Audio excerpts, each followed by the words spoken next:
How to see your primary location on Facebook.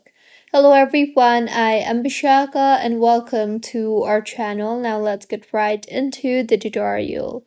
Firstly, go ahead and open the Facebook application on your device and make sure you are signed in.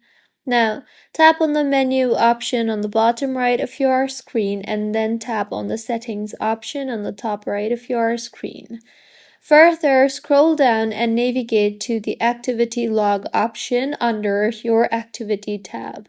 Once you have reached in this particular interface, tap on the Logged Information drop-down and further, you will see the Location option.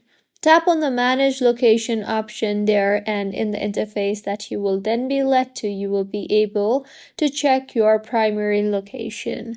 So, this is how you can check primary location on Facebook. If you find this tutorial helpful, please like the video and do comment if you have any queries.